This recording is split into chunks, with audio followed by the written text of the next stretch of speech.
যখনই ভার্সিটিতে আমি ঢুকবো ঠিক তখনই দেখতে পেলাম একদল ছেলে মেয়ে একটা ছেলেকে র্যাগিং করছে।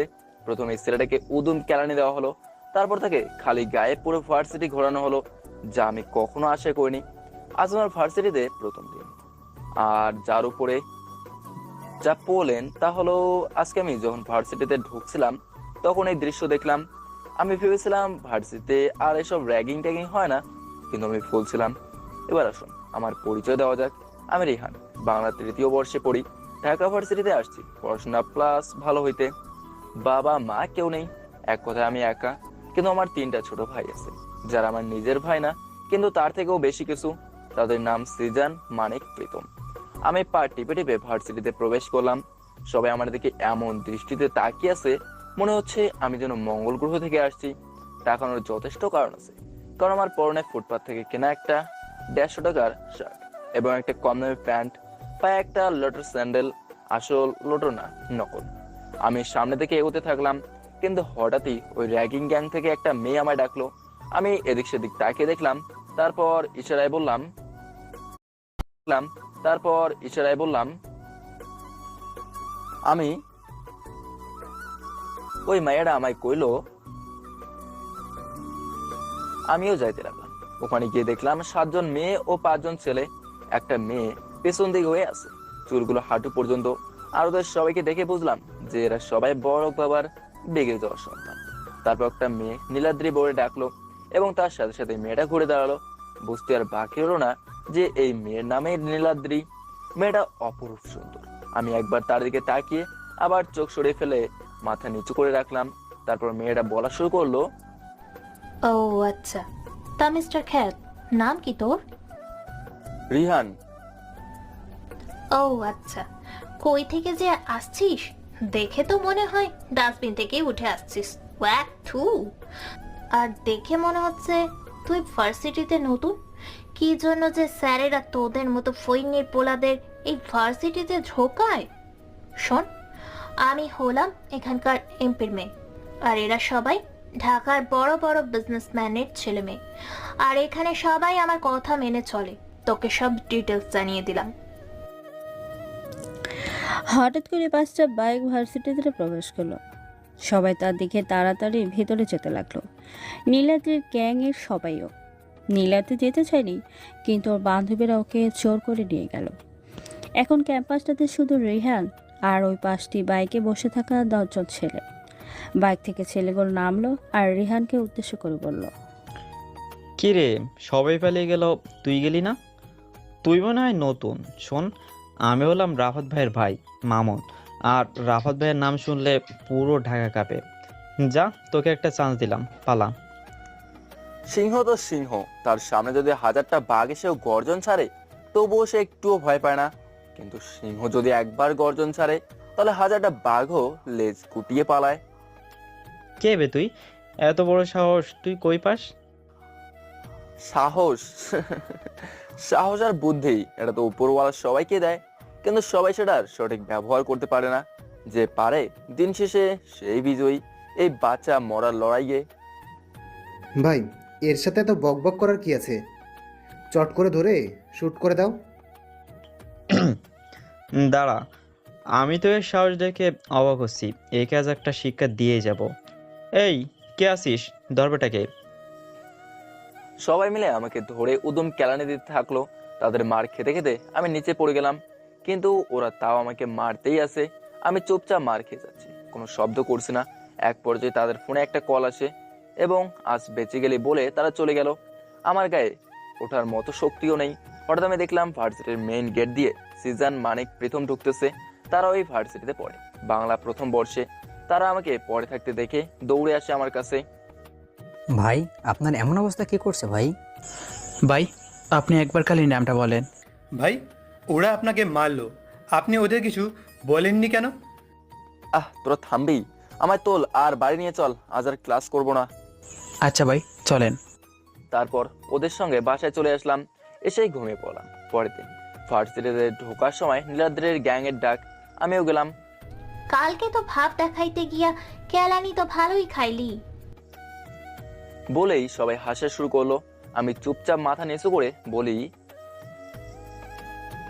সবসময় সিংহের হিংস্রতা দেখাতে নেই, কারণ সিংহ যদি সবসময় তার হিংস্রতা দেখায় তাহলে আশেপাশে থাকা পাতি বাঘগুলো জঙ্গলে ঢুকতে ভয় পাবে। এত কথা কি থেকে আসে? হ্যাঁ, তোকে বলেছি না আমাদের সামনে মাথা নিচু করে থাকবি, তা না করে তুই বড় বড় কথা ছাড়ছিস। হঠাৎই বেল পড়লো, সবাই যার যার মতো ভেতরে চলে গেল। তোকে তো আমি পরে দেখতেছি। বলে ভেতরে চলে গেল। আমিও একটা দীর্ঘশ্বাস ফেলে আমার ক্লাসরুম খুঁজতে খুঁজতে চলে গেলাম রুমে। আমি যখনই ভেতরে ঢুকতে যাব তখনই আমি যা দেখলাম আমি তা দেখে পুরাই অবাক, কারণ আমি আর নীলাদ্রি সেম ডিপার্টমেন্টেরই সেম বর্ষে। আমাকে গেটে দাঁড়িয়ে থাকতে দেখে নিশা, নীলাদ্রির বান্ধবী, নীলাদ্রিকে বলতেছে,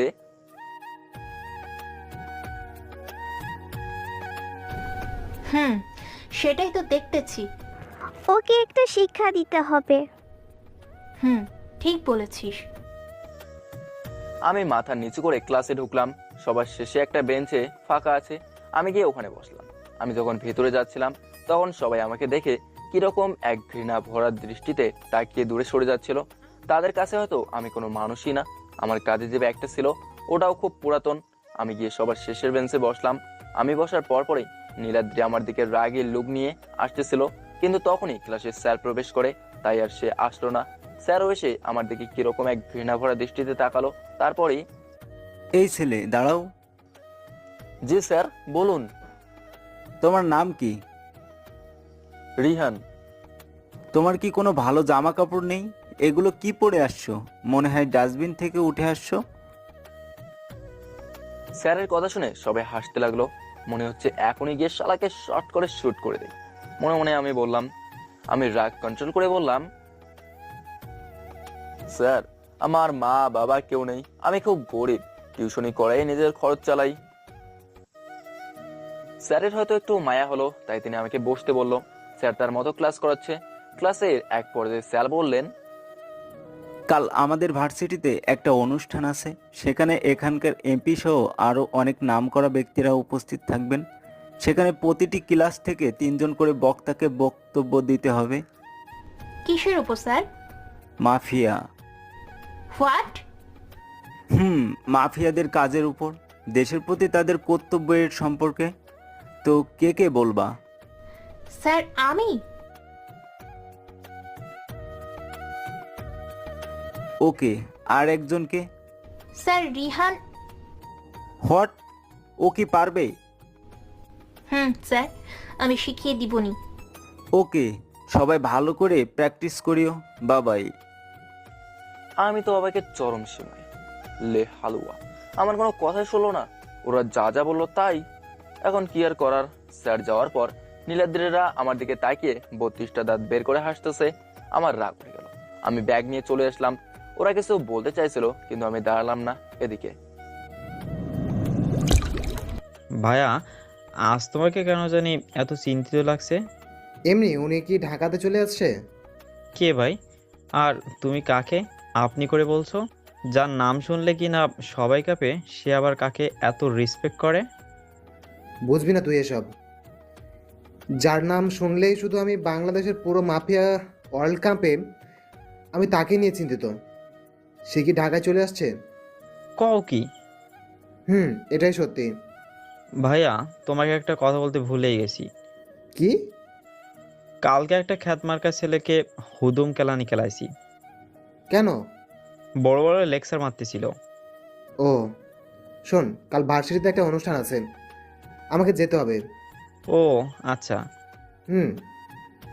এদিকে আমি ব্যাগ নিয়ে এসে ক্যাম্পাসের বকুল গাছটার নিচে বসে আছি। হঠাৎ দেখি সিজান, মানিক, প্রীতম 3টা মেয়ের পিছনে যাচ্ছে। আমি তো দেখে পুরো টাসকি খাইছি। ওরা হয়তো আমাকে দেখে নাই, তাই হয়তো এখনো এমন করছে। আমি আমার পকেট থেকে আমার আইফোন মানে নোকিয়া বাটন ফোন বের করে সিজানকে কল দিলাম। এদিকে, ধ্যাত, কে রে এই সময় কল করে? দেখ কে ফোন দিচ্ছে। দাঁড়া। সিজান ফোন বের করে দেখে, আরে শালা, ভাই ফোন দিছে। কি? তাড়াতাড়ি ফোন ধর আর স্পিকার অন কর। সিজান ফোন ধরলো। হ্যাঁ ভাই বলেন। করে তোরা? এই তো ক্লাসে। সেটা তো দেখতেই পাচ্ছি। তোরা কি ক্লাস করতেছিস? ওরা সবাই আশেপাশে ভয়ে ভয়ে তাকিয়ে দেখে বকুল গাছের নিচে আমি বসে আছি। লে, কাম সেরেছে, কপালটা বুঝি পুড়লো। হরে, তাই মনে হচ্ছে। অত কথা এখন বাদ দিয়ে চল তিনজনে মিলে গিয়ে ভাইয়ের পায়ে পড়ি। যেই বলা সেই কাজ। ওরা তিনজন মিলে ওখান থেকে এক দৌড়ে ভাই বলে চিল্লিয়ে গিয়ে আমার পায়ে পড়ছে। এই প্রীতম, তুই ওইদিকে একটু সরে যা না, আমায় ভালো করে ভাইয়ের পাটা ধরতে দে। তুই মানিককে বল, আমি পারবো না। আমিও পারব না। তোরা থামবি? ওঠ বলছি, ওঠ পাসার। ওরা সবাই পা ছেড়ে উঠল। শোন, আমি কিছু কথা বলি। প্রেম ভালোবাসা আমাদের জন্য নয় রে, কারণ আমাদের দিনই শুরু হয় রক্ত দিয়ে এবং শেষও হয় রক্ত দিয়েই। যেখানে আমাদের জীবনেরই কোনো নিশ্চয়তা নেই, সেখানে আরেকটা জীবনকে জড়িয়ে কি লাভ বল? তো ভাই চলো না, আমরা এগুলো বাদ দিয়ে সাধারণ মানুষ হয়ে যাই। এই লাইনে আসা যত সহজ, বের হওয়া তার থেকে অনেক কঠিন। কিন্তু হ্যাঁ, আমি এই লাইন থেকে বের হব। আমি আমার মা বাবাকে দেওয়ার শেষ কথা রাখবো। আমি এখান থেকে বের হব, তার আগে আমাকে এই দেশটাকে অনেক বড় একটা চক্র থেকে, যেখানে সব রকমের খারাপ কাজ করে, সেটাকে ধ্বংস করতে হবে। কে সেটা চালায় বা সেটা কার, এটা আমি এখনো জানি না। এগুলো করার পর আমি নিজেই নিজেকে আইনের কাছে আত্মসমর্পণ করব। তারপর তারা আমাদের যে শাস্তি দেবে সেটা আমরা মাথা পেতে নেব। হ্যাঁ ভাই, হ্যাঁ চলো না, আমরা সাধারণ মানুষই বেঁচে থাকি। কেন ভাই, আমরা তো দেশের কোনো ক্ষতি করিনি, কোনো নির্দোষ মানুষকে মারিনি। যারা অপরাধ করছে আমরা তো তাদের মারছি, যাদের আইনে কোনো শাস্তি দিতে পারেনি। হ্যাঁ ভাই, আমরা বরঞ্চ গরিবদের কত সাহায্য করছি।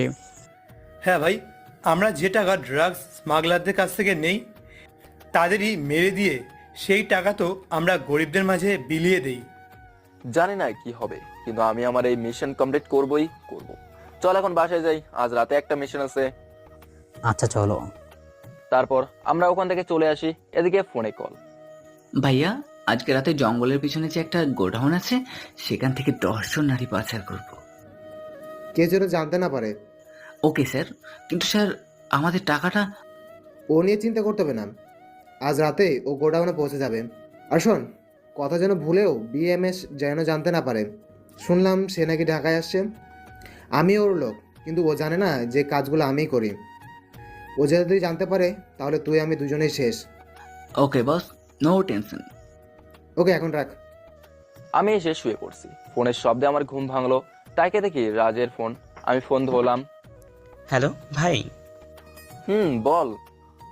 ভাই, জঙ্গলের পিছনে গোডাউন থেকে আজ ওরা 100 জন নারী পাচার করবে। ওকে, রাগ এখন। আচ্ছা ভাই। রাত বাজে 2:27। যখন এই ব্যস্ত শহর গভীর ঘুমে আচ্ছন্ন, তখনই এক হিংস্র সিংহ বেরিয়ে আসবে তার হিংস্র রূপে। তার তাণ্ডব লীলা চালাবে এই ব্যস্ত নগরের কিছু অপরাধীদের উপর। এই মানিক, সিজন, প্রীতম, রেডি হয়ে নে, মিশনে যেতে হবে। ওকে ভাই। আমি আবার আমার সেই ড্রেস, নীল প্যান্ট, নীল জ্যাকেট আর একটা নীল হ্যাট ও নীল মাস্কের মধ্যে কঙ্কালের ডিজাইন করা মাস্ক পরে নিলাম। আমার কাছে একটা ডেজার্ট ইগল, যেটা আমার ফেভারিট পিস্তল। এক কথায় ইসরায়েলের এই একটা জিনিসই আমার ভালো লাগে, কারণ এই ডেজার্ট ইগল এর ধ্বংসাত্মক ক্ষমতা অসাধারণ। আর আমার বাম হাতের জ্যাকেটের নিচে একটা গুপ্ত পকেট আছে, এটা কেউ জানে না। সেই পকেটে .2 ক্যালিভারের একটা পিস্তল লুকানো আছে। আমরা চারজনেই একই পোশাক পরে বের হই, because this is the symbol of our BMS। আমরা বের হয়েছি, তিনজনের কাছে 3টা বাইক। আমরা গোডাউনের কাছে এসে গেছি। দূর থেকে দেখতে পাচ্ছি গোডাউনে অনেক আলো জ্বলছে আর 10টা ট্রাক দাঁড়িয়ে আছে। তোরা তিনজন গিয়ে 3 দিক দিয়ে ঘিরে ফেল, আর আমি যখন তোদের সিগন্যাল দেবো সঙ্গে সঙ্গে তোরা ফায়ার করবি। ওকে ভাই। ওদেরকে সবকিছু বুঝিয়ে দিয়ে আমি গোডাউনের ভেতরে প্রবেশ করলাম। আমি ভেতরে গিয়ে দেখি 90 থেকে 100 জনের মতো মেয়ে মুখ বাঁধা অবস্থায় আছে আর চারিদিকে ড্রাগস দিয়ে ভরা। আমায় দেখে সাইম বলল, কে বে তুই? এইরকম হিরোর মতো সেজেছিস কেন? BMS। মানে? তুই এভাবে তোতলাচ্ছিস কেন? তুই মজা লস? BMS কি তোর মতো বোকা নাকি যে এরকম জায়গায় একা আসবে? সিংহ যখন শিকার করতে বের হয় তখন কিন্তু সে একাই বের হয়। এখানে এসে খুব বড় ভুল করেছিস তুই। তুই আর এখান থেকে যেতে পারবি না। এই কে আছিস? চালা গুলি। তার আগে তোরা কেউ বাঁচবি না। কিরে, তোরা শুনছিস এই পাগলটা কি বলে? তুই একা আর আমরা কতজন দেখেছিস? চিন্তা নেই, এখনই তোরা কম হয়ে যাবি। ফায়ার! আমি ফায়ার বলার সাথে সাথেই সিজনরা গুলি চালাতে থাকে আর একে একে সবাই লুটিয়ে পড়ে। কারো বুকে, কারো কপালে গুলি লাগে। এখন চারিদিকে আর কেউ বেঁচে নেই, শুধু সাইম ছাড়া। সিজনরা ভেতরে আসলো, আমায় একটা চেয়ার এনে দিল, আমি বসলাম। তারপর একটা সিগারেট ধরালাম। ভাই আমাকে মাফ করে দেন, আমি আর এরকম কখনো করব না। মাফ? তাও আবার আমি? আচ্ছা যা, তুই তোর বসের নাম বল আর যত টাকা আছে সব আমাকে দিয়ে দে, তাহলে তোকে ছেড়ে দেবো। ওর সঙ্গে সঙ্গে ওর সব টাকা নিয়ে এসে আমার কাছে দিল। আমি সেগুলো মানিককে তুলে দিতে দিতে বললাম, বল এখন তোর বসের নাম বল। ভাই আমি সত্যি তার নাম জানি না, তাকে কোনোদিন দেখিওনি। আমি শুধু তার হয়ে কাজ করি আর তার লোক এসে টাকা দিয়ে চাই। এই টাকাগুলো আপনি আসার কিছুক্ষণ আগে দিয়ে গেছে। ওর কথা শুনে আমার মাথা গরম হয়ে গেল। আমি সঙ্গে সঙ্গে আমার ডিজার্ট ইগল বের করে কপাল বরাবর শুট করলাম আর সঙ্গে সঙ্গে গুলিটা কপাল ভেদ করে বেরিয়ে গেল। এখন আমার সামনে একটা নিথর দেহ পড়ে আছে। আমি সিজনদের বললাম, মেয়েদেরকে পুলিশের কাছে পৌঁছে দেওয়ার ব্যবস্থা করো আর টাকাগুলো গরিবের মাঝে বিলিয়ে দে। আর কি কি করতে হবে সেটা তো তুই জানিসই। ওকে ভাই। আমি বাড়ি গেলাম। দেখেছিস, আমি তোকে বললাম না কাল বিএমএস চলে এসেছে। কি? খবর দেখ। মামুন টিভির দিকে তাকায়, খবরে বলছে বিএমএস ঢাকাতে চলে আসছে এবং যা নিয়ে সবাই চিন্তিত। সে এসেই সাইম নামক এক নারী পাচারকারীকে খুন করেছে এবং নারীদেরকে পুলিশের কাছে পৌঁছে দিয়েছে, যে কাজ এতদিন ধরে পুলিশরাও করতে পারেনি। এবং সেখানে যত টাকা ছিল সব গরিবের মধ্যে বিলিয়ে দিয়েছে। সে সাইমকে খুন করে একটা নীল কাপড়ের ওপর কঙ্কালের ছবি আঁকানো কাপড় ফেলে গেছে এবং রক্ত দিয়ে লিখে গেছে বিএমএস। সে সবসময় তার খুনের পর এমন চিহ্ন ফেলে যায়। মামুন শোন। জি ভাইয়া, বলো। আজকে ভার্সিটির অনুষ্ঠানে আমি যেতে পারবো না, আমার হয়ে তুই যা। ওকে ভাইয়া। এদিকে ভার্সিটিতে অনেক লোকের আগমন। ভার্সিটির অনুষ্ঠান বলে কথা, অনেক গণ্যমান্য মানুষ এসেছে। নীলাদ্রির বাবা মানে এমপি সাহেব এসেছে। রাফাতের বদলে তার ভাই মামুন এসেছে। নীলাদ্রি আজ ওর বাবার সাথে তার গাড়িতে এসেছে। নীলাদ্রি গাড়ি থেকে যখন নামলো তখন সবাই হাঁ করে তাকিয়ে আছে, কারণ নীলাদ্রি আজ নীল শাড়ি পরে এসেছে। তার সঙ্গে হালকা কিছু সাজগোজ, যা এক কথা তাকে নীল পরে বানিয়ে দিয়েছে। সত্যিই তাকে অনেক সুন্দর লাগছে। মামুন তো হাঁ করে তাকিয়ে আছে। কি রে, খ্যাতটা তো এখনো আসলো না? তাই তো কাল তুই বাড়াবাড়ি করে ওর নামটা কেন বলতে গেলি? এখন যদি ও না আসে তাহলে সরকার আমাদের উপর কতটা নারাজ হবে তুই ভেবে দেখেছিস? সত্যিই তো। ওই দেখ চান্দু আসছে। নীলাদ্রি সহ তার সব বান্ধবীরা রাইসের কথা মতো তাকায়, দেখে আমি আসতেছি। গতকালের চেয়ে আজ আমাকে একটু পরিবারে লাগছে। আমি দূর থেকে দেখতেছি নীলাদ্রিরা আমার দিকে তাকিয়ে আছে। আমি ওদের দিকে পাত্তা না দিয়ে আমার মতো একটা চেয়ারে গিয়ে বসে পড়লাম। অনুষ্ঠান শুরু হলো। প্রথমে অতিথিরা সামান্য বক্তব্য পেশ করলেন। এরপর আসলো ছাত্রছাত্রীদের পালা, মাফিয়া সম্পর্কে তাদের মতামত দেওয়ার। প্রতিটি ডিপার্টমেন্ট থেকে 3 জন তাদের মতো করে বক্তব্য দিয়ে যাচ্ছে। সবার মতামত শুনে আমার হাসি পাচ্ছে। কেউ বলতেছে মাফিয়া খুব খারাপ, কেউ বলতেছে এরা দেশের আবর্জনা, কেউ বলতেছে এরা দেশের ক্ষতি করছে। সবার শেষে এলো আমার ডিপার্টমেন্টের পালা। প্রথমে রিশাদ গেল, সে তার মতো বক্তব্য দিয়ে আসলো। এরপর গেল নীলাদ্রি। নীলাদ্রি যখন স্টেজে উঠছিল তখন মামুন তার দিকে হা করে তাকিয়েছিল। নীলাদ্রির বক্তব্যটা ছিল এরকম। মাফিয়া, তাই না? এই মাফিয়া শব্দটা শুনলে সবারই মনে একটা আতঙ্কের সৃষ্টি হয়। আসলে আমার কাছে এই মাফিয়া শব্দ বা এইরকম মাফিয়ার কোনো মূল্য নেই, কারণ এরা দেশের তেমন কোনোই উপকার করে না। এরা দেশের ক্ষতিতে নিয়োজিত।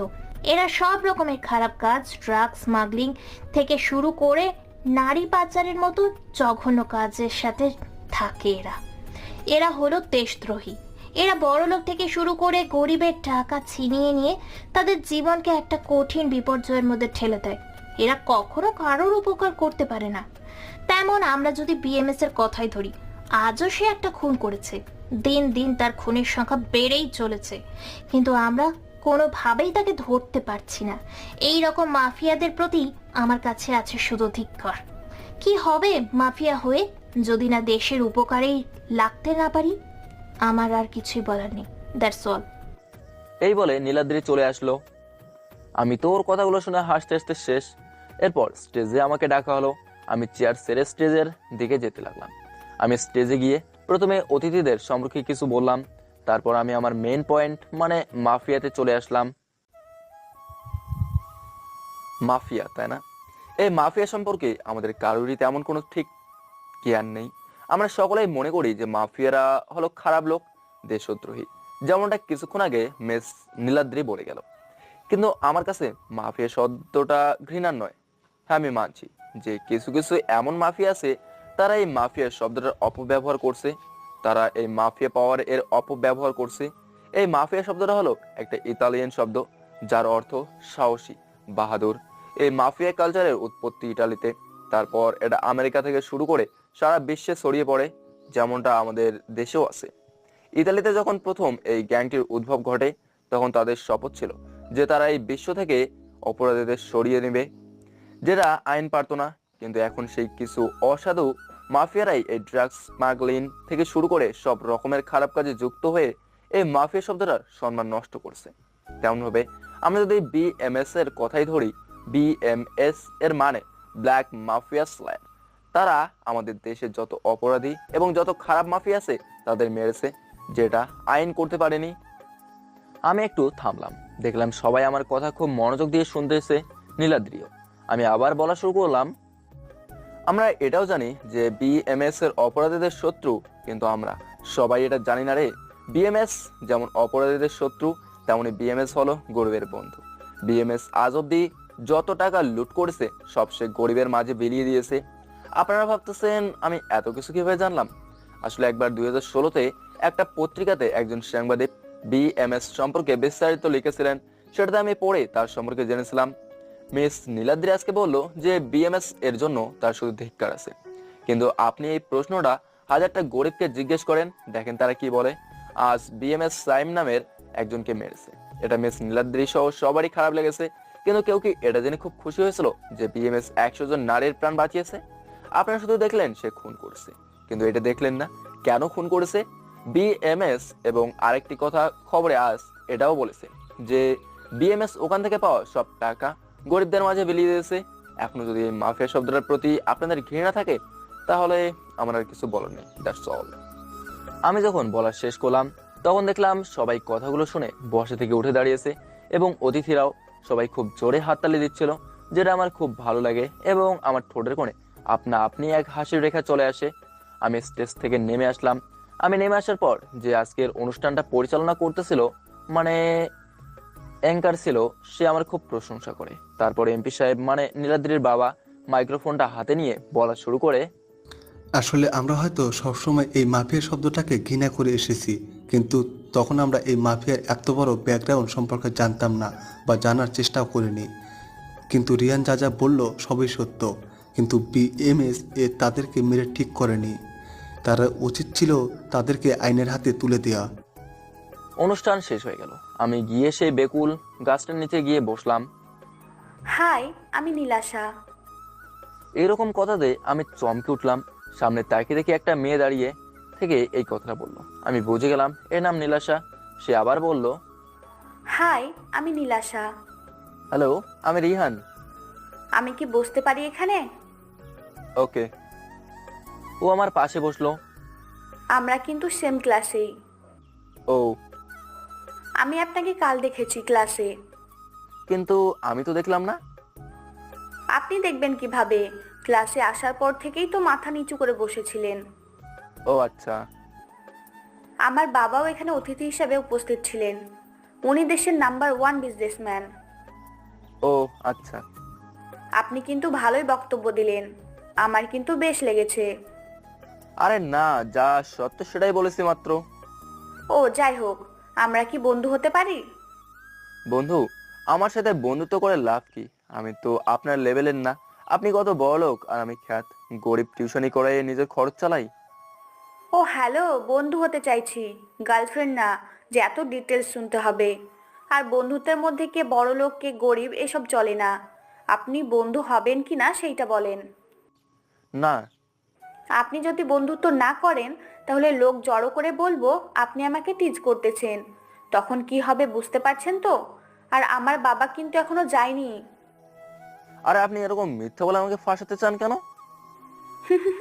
সেই জন্যই বলছি বন্ধু হয়ে যান। এ তো মহা বিপদ। তাড়াতাড়ি বলেন কি করবেন। মেয়ে আমার ব্যাকগ্রাউন্ড শুনলে বন্ধু তো দূরে থাক, আমার কাছেই আসতে চাইবে না। মনে মনেই বললাম। কি হলো, এত কি ভাবেন? তাড়াতাড়ি বলেন কি করবেন। কি আর করার, যে বিপদে ফেললেন হ্যাঁ না করে উপায় আছে? তার মানে আজ থেকে আমরা বন্ধু। ওকে আচ্ছা থাকেন, আমি এখন বাসে যাব। বন্ধুত্বের মধ্যে আপনি নয়, হয় তুমি না হয় তুই, যে কোনো একটা বলে না সম্বোধন করা পর্যন্ত যাওয়া নাই চান্দু। এ তো মহা মুশকিল। আচ্ছা থাকো, আমি বাসায় যাব। এই তো চান্দু, এবার লাইনে আসছো। আচ্ছা যাও। হুম। হ্যালো বস, সাইমকে তো বিএমএস মেরে দিয়েছে। ওকে সেদিন বারবার করে বলেছিলাম যে বিএমএস কিন্তু ঢাকাতে চলে এসছে, সব কাজ দেখে শুনে করিস, কিন্তু শালা মূর্খর কথাটা কানেই নেয়নি, সেজন্য সে নেই। আচ্ছা বস, আপনিও তো বিএমএস এর লোক, তাহলে কিন্তু বিএমএস এটা ধরতে পারছে না কেন? আরে পাগল, এটা হলো মাফিয়ার জগৎ। এখানে যে যত গেম খেলতে পারবে আর দুঃসাহস দেখাতে পারবে, দিন শেষে সেই রাজ্যে জয়ী হবে, বুঝছিস? ও আচ্ছা বস, আপনি জিনিয়াস। এখন ফোন রাখ। আচ্ছা বস। আমি চলে আসলাম বাড়িতে। বাড়িতে এসে দেখি ওরা তিনজন লুডো খেলতেছে। আমায় দেখে ওরা বলা শুরু করলো, ভাই আপনি আসছেন, আসেন আসেন লুডো খেলি। হ্যাঁ ভাই আসেন। না তোরাই খেল, আমি এগুলো খেলি না। ওকে ভাই। আজকের দিনটা পার হলো। সকালে আমি ভার্সিটিতে হেঁটে হেঁটে যাচ্ছি। হঠাৎ পেছন থেকে শুনলাম কে যেন আমার নাম ধরে ডাকছে। আমি পেছনে তাকালাম, কাউকে দেখলাম না। আমি চলতে লাগলাম। এবার আমার সামনে একটা কালো রঙের গাড়ি এসে থামলো। গাড়ি থেকে একটা মেয়ে নামলো। মেয়েটাকে আমি চিনি, মেয়েটা হলো নীলাশা। এই তোমাকে পিছন থেকে কতবার ডাকলাম আমি। কই, আমি তো শুনতে পাইনি। হয়েছে, নাকামি থামাও, গাড়িতে ওঠো। কেন, আমি হেঁটেই যেতে পারবো। ওকে, তাহলে আমিও তোমার সাথেই হেঁটে যাব। ড্রাইভার তুমি চলে যাও। আরে আরে কি করছো? চুপ, একদম চুপ। আমি তোমার সাথেই হেঁটে যাব।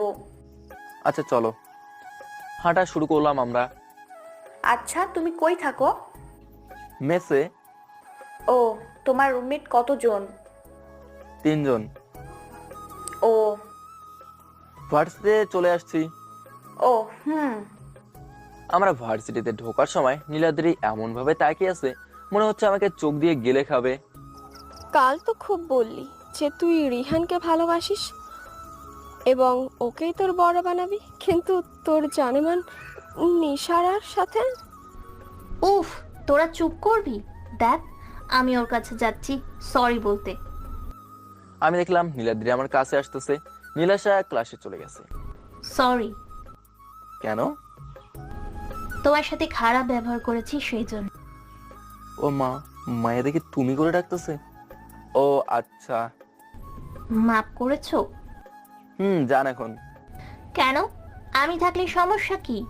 যদি ওই নীলাশা থাকতো তাহলে কোনো সমস্যা হতো না, তাই না? না না। কিসের না না? শোন, নীলাশার থেকে দূরে থাকবি। কেন?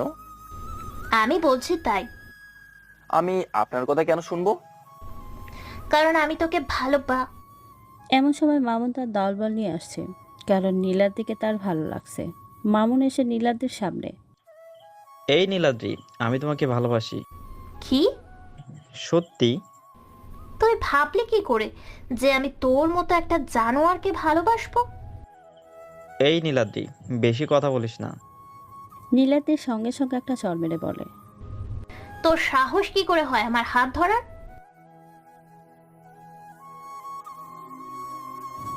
মামুনরাও চলে গেল। ঘন্টা পড়ল, নীলাদ্রিও রাগ করে চলে গেল। উফ, বাঁচলাম। আপদ চলে গেছে। আমি বললাম ক্লাসে চলে গেলাম, গিয়ে পিছনের বেঞ্চে বসে পড়লাম। স্যার ক্লাসে আসলো, সবাই উঠে দাঁড়িয়ে তাকে সম্মান করলো। তিনি বসতে বললেন, আমরা আবার বসে পড়লাম। রিহান। জি স্যার। কাল তো খুব ভালো বলেছো। আরে না, যা সত্য সেটাই বলেছি মাত্র। যাই হোক, আমরা কিন্তু বিএমএস সম্পর্কে এত কিছু জানতাম না। স্যার, আমরা সবাই তাকে খারাপ ভাবতাম। এখন আর ভাববো না। স্যার। বসো তুমি। আমি বসে পড়লাম। আমি বসে দেখলাম নীলাদ্রি এবং নীলাশা দুজনই আমার দিকে তাকিয়ে আছে। এদিকে শোন, তোরা ওই নীলাদ্রিকে আমার চাই। ভাই ও তো এমপির মেয়ে। ও কার মেয়ে এটা আমার দেখার বিষয় না। ওকে ভাই। ওর খুব দেমাগ, ওর দেমাগ আমি ভেঙে দিব। ওকে আজকে তুলে নিয়ে আসবো। ভার্সিটি ছুটি হয়েছে। এদিকে নীলাদ্রি তার গাড়ি নিয়ে বেরিয়েছে। হঠাৎ করে তার সামনে একটা গাড়ি থামলো। সে দেখতে গেল, হঠাৎ একটা লোক বের হয়ে তার মুখে রুমাল চেপে ধরে এবং নীলাদ্রি বেহুশ হয়ে যায়। এদিকে নীলাদ্রির বাবা তাকে না খুঁজে পেয়ে খোঁজাখুঁজি শুরু করে দিয়েছে, আর নীলাদ্রির মা সমানে কেঁদেই চলেছে। রাত 12টা। নীলাদ্রির জ্ঞান ফিরে এবং সে নিজেকে আবিষ্কার করা একটা বন্ধ করে। উপরে একটা হলুদ আলো জ্বলছে। সে মনে মনে ভাবতে থাকে যে তার সাথে কি হয়েছিল। তারপর তার মনে পড়ে তাকে কেউ অপহরণ করে এখানে নিয়ে আসছে। তার ভাবনাতে ছেদ ঘটায় কেউ একজন ঘরে প্রবেশ করলো। নীলাদ্রি তাকে দেখে চিনতে দেরি হলো না, কারণ এ ছিল মামুন। জানোয়ার তুই, তাহলে আমার বাবা জানতে পারলে তোকে শেষ করে দিবে। আরে যা যা, এখনো দেমাগ কমেনি তোর? আজকে তুই কল্পনাও করতে পারবি না যে তোর সাথে কি কি ঘটতে চলেছে। নীলাদ্রি বুঝে যায় যে আজকে তার সাথে কি হতে চলেছে। মামুন নীলার দিকে টানতে টানতে ওই ছোট্ট রুম থেকে বের করে একটা বড় রুমে নিয়ে যায়, যেখানে মামুনের ছেলেবেলা রাত কাটায়। সবাই নেশায় আসক্ত, আর মামুন আসক্ত এখন নীলাদ্রি নামক নেশায়। সে রিফাতকে বলল, আমার মদের বোতলটা দে। রিফাত সঙ্গে সঙ্গে একটা মদের বোতল নিয়ে এসে দেয় এবং মামুন এক ঢোকে খেয়ে ফেলে। তারপর বোতলটা ফ্লোরে ছুঁড়ে মারে। মামুন বলে, রিফাত, সকল দরজা জানলা বন্ধ করে দিয়ে আয়। আচ্ছা ভাই। রিফাত সব বন্ধ করে আসে এবং এদিকে নীলাদ্রি সমানে কেঁদেই চলেছে। কি রে, খুব দেমাগ তোর, এখন আবার কাঁদিস কেন? তোদের মতো জানোয়ারদের উপরওয়ালা কখনো ক্ষমা করবে না। আরে যা যা, এসব কথা বলে কোনো লাভ নাই। এই বলে মামুন তার হাত নীলাদ্রির বুকের দিকে এগিয়ে নিয়ে যেতে থাকে। নীলাদ্রির বুক এবং মামুন নামক একটা জানোয়ারের হাতের মধ্যে আর মাত্র কয়েক সেন্টিমিটারের দূরত্ব। এমন সময় কে যেন তাদের দরজায় ঠকঠক করছে। রিফাত, দেখ তো কে এই সময় দরজায় ঠকঠক করছে। বেশি বাড়াবাড়ি করলে নামেই দিবি বেটাকে। আচ্ছা ভাই। এদিকে নীলাদ্রি কেঁদেই চলেছে। রিফাত দরজার দিকে এগিয়ে আসে এবং সে দরজা খুলে দেয়। বাইরে খুব অন্ধকার হওয়ায় দরজা খোলার পর সে শুধু দেখতে পায় একটা লোকের মাথায় নীল বড় টুপি। কে বে তুই? কি চাস? লাইটার হবে? তোর কি এটা পান সিগারেটের দোকান মনে হয় যে এখানে এসে লাইট চাচ্ছিস? আচ্ছা দাঁড়া, এখন আর কোনো ঝামেলা করতে চাচ্ছি না, এনে ধর। আগন্তুক লোকটা লাইটারটা নিয়ে সিগারেট ধরালো, তারপর ধন্যবাদ বলে চলে যেতে লাগলো। এখন যা, চলে যা। রিফাত দরজা বন্ধ করে আবার ভেতরে যায়। কি রে, এত দেরি হলো কেন? আরে ভাই আর বলো না, আর একটা পাগল এসে লাইট চাচ্ছিল, তাকে দিয়ে দিলাম। কারণ ভাই এত একটা সুন্দর সময়ে ঝামেলা করতে চাইনি। ঠিক করেছিস। নীলাদ্রি একদম কাঁদতে কাঁদতে হাঁপিয়ে গেছে, যেন আর চোখের জল শেষ হয়ে গেছে। তোকে ভার্সিটিতে ভালোভাবে বললাম, তখন তো শুনলি না। এখন তোকে কেউ বাঁচাতে পারবে না। বলে নীলাদ্রির দিকে এগোতে থাকে। আবার দরজায় ঠকঠক শব্দ। এবার মামুন বলে, রিফাত, দেখ তো এবার আবার কে? এবার গিয়ে একেবারে শ্যুট করে দিবি। ওকে, এবার আর ছাড়বো না। রিফাত গিয়ে দরজা খুলে দেখে আবার এই লোকটাই। রিফাত তার গুলি দিয়ে যেই শ্যুট করতে যাবে, কিন্তু তার আগেই একটা গুলি এসে রিফাতের কপাল ফুটো করে বেরিয়ে যায় এবং রিফাতের নিথর দেহটা আগন্তরের সামনে পড়ে থাকে। গুলির শব্দ শুনে মামুন বলে, রফিক, দেখ তো রিফাত আবার কাকে নামিয়ে দিল। ওকে ভাই। রফিক দরজার সামনে চলে যায়, কিন্তু আবার একটা গুলি চলে। এবার মামুনরা ঘাবড়ে যায়। নীলাদ্রি অবাকের চরম সীমানায়। হঠাৎ ভিতরে একটা লোক প্রবেশ করে। তার মুখে নীল mask, blue jacket, blue pant এবং ব্লু টুপি। কে বে তুই? বিএমএস। কি কি কি ভুলভাল বকছিস? রে তুই তোতলাচ্ছিস কেন?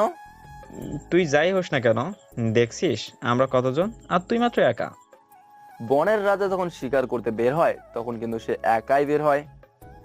বলে আগন্তুক ডেজার্ট ইগল গান বের করে গুলি করা শুরু করলো, আর একে একে সবাই মাটিতে লুটিয়ে পড়তে থাকলো। গুলি কারো কপালে, কারো বুকে গিয়ে লাগতে থাকলো। নীলাদ্রি এমন ঘটনা যেন ট্যাচু হয়ে আছে। এখন এই ঘটায় শুধু 3 জন মানুষ বেঁচে আছে। তার মধ্যে একজনের রক্তের নেশা চেপে গেছে, আর একজন নারী নেশা আসক্ত, আর একজন ভয়ের সঙ্গে অবাক হয়ে আছে। এদিকে নীলাদ্রির বাবা এবং ওসি। আমার মেয়ের কোনো খোঁজ পেয়েছেন? না স্যার। আমার মেয়ে যদি কিচ্ছু হয় তাহলে আমি আপনাদের খবর করে ছাড়ব। Sorry sir. কিসের সরি? হ্যাঁ, একটা কাজও ঠিক মতো করতে পারেন না আপনারা। না জানি কোথায় কেমন আছে আমার মেয়েটা। সরি, আপনি কাঁদবেন না, আমরা আমাদের সর্বোচ্চ দিয়ে চেষ্টা করব। এমপি সাহেব ফোন কেটে দিয়ে নীলাদ্রির মার কাছে যায়। নীলাদ্রির বাবাকে দেখে নীলাদ্রির মা বলে, কি গো, মেয়েটার কোনো খোঁজ পেলে? না গো, কিন্তু খুব তাড়াতাড়ি পেয়ে যাব। আমার মেয়েটা যে এখন কোথায় আছে, কেমন আছে? ওর কিচ্ছু হবে না, আমি ওকে যত তাড়াতাড়ি সম্ভব খুঁজে আনবো। অন্যদিকে তোর আজকে লাস্ট দিন। মামুন তার গুলি বের করে যে বিএসএমকে মারতে যাবে তার আগেই বিএমএস গুলি চালায়, আর গুলিটা এসে মামুনের হাতে লাগে, আর তার হাতের গুলিটা ছিটকে পড়ে যায়। মামুন এবার বিএমএস এর সামনে বসে পড়ে। ভাই, এর মতো আমার মাফ করে দেন। আমার ডিকশনারিতে ক্ষমার নামক কোনো শব্দ নেই। প্লিজ ভাই, এবারের মতো মাফ করে দে। মামুন পুরো কথাটা বলতে পারল না। তার আগে একটা গুলি চলে এবং সেইটা মামুনের কপাল ভেদ করে চলে যায়, আর মামুনের প্রাণহীন দেহটা পড়ে থাকে। নীলাদ্রি এতদিন বিএমএস এর প্রতি যে ঘৃণাটা ছিল, আর সেটা এক নিমেষেই উধাও হয়ে গেছে। এখন নীলাদ্রির মনে বিএমএস এর প্রতি এক আলাদা সম্মানের আবির্ভাব ঘটেছে। নীলাদ্রি তার জীবনে প্রথম তার নিজের চোখের সামনে এতগুলো খুনতা দেখেছে। এই কথাগুলো মাথার নিচু করে নীলাদ্রি ভাবতেছিল, কিন্তু সে যখন মাথাটা উপরে তোলে তখন দেখে ঘরে কেউ নেই, শুধু মৃত লাশগুলো ছাড়া। সে ভাবতে থাকে বিএমএস এক নিমেষে উধাও। সে পুরো ঘরটা খুঁজতে থাকে, কিন্তু কেউ নেই। সে দেখতে পায় মামুনের লাশের পাশে একটা নীল রঙের কাপড় পরে আছে, যাতে কঙ্কালের ছবি আঁকার। হঠাৎই ঘরের মধ্যে একদম পুলিশ এবং নীলাদ্রির বাবা প্রবেশ করে। নীলাদ্রি তার বাবাকে দেখে দৌড়ে গিয়ে জড়িয়ে ধরে। ভয় নেই মা, আমি এসে গেছি। এগুলো কিভাবে হলো মা?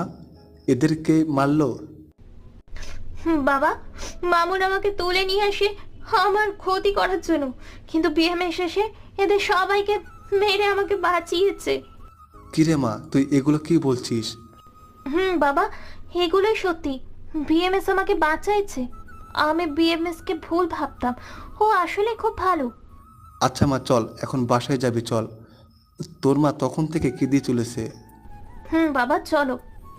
নীলাদ্রি এবং তার বাবা বাড়িতে চলে আসে। নীলাদ্রির মা নীলাদ্রিকে দেখে দৌড়ে গিয়ে নীলাদ্রিকে জড়িয়ে ধরে। মা, তুই এসেছিস? জানিস তোর জন্য কত চিন্তা হচ্ছিল। মা, আমিও খুব ভয় পেয়ে গেছিলাম। মা, তোকে কে বাঁচিয়েছে?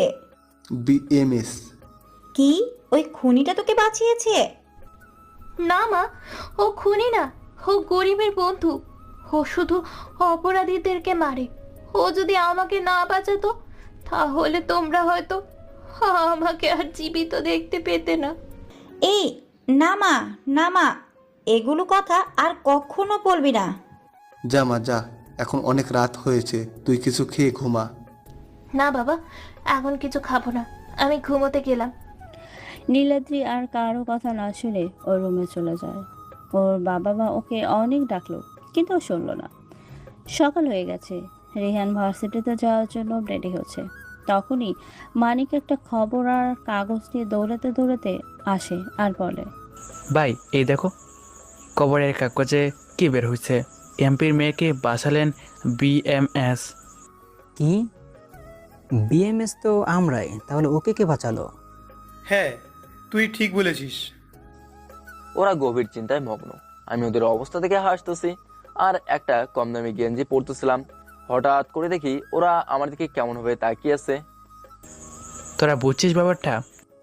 রে, আমাদের ভাই এসব করেছে। এই রে, ধরা পড়ে গেছি। ভাই তুমি একা একা গেছিলা কেন? হ্যাঁ, তুমি আমাদের বলনি কেন? তোরা ঘুমাচ্ছিলি তাই তোদের ডাকিনি। আর একটু দেরি হলেই খবর খারাপ হয়ে যেত নীলাদ্রির। তোমার যদি কিছু হয়ে যেত? কিছু হবে তাও আবার আমার? হাসালি রে তোরা। পরক্ষণে দেখি ওরা তিনজন এসে আমায় জড়িয়ে ধরে কেঁদে দিচ্ছে। ভাই, আমাদের একমাত্র আপন বলতে তুমিই আছো। তুমি তো আমাদের নতুন করে বাঁচতে শিখিয়েছো। তোমার যদি কিছু হয়ে যায় আমরা কি নিয়ে বাঁচবো? ওরা সবাই কথাটা কেঁদে কেঁদে বলল। ওদের কথা শুনে আমারও চোখ দিয়ে জল গড়িয়ে পড়লো। আরে না, তোরা থাকতে আমার কিচ্ছু হবে না রে। ওদেরকে বুঝিয়ে আমি ভার্সিটির উদ্দেশ্যে রওনা দিলাম। আর ভাবতেছিলাম ওদের সাথে আমার কোনো রক্তের সম্পর্ক নেই, কিন্তু ওরা আমার জন্য নিজের নীলাদ্রি অবাক। ওতে আমার বাবাকে ওখানকার এক ড্রাগস স্মাগলার, তার নাম ঋষাদ, সে আমার বাবা মাকে মেরে ফেলে। কারণ আমার বাবা ওখানে ওদের এগুলো খারাপ কাজ করতে দিত না। 2010 সালে আমার যখন 11 বয়স, দিনটা ছিল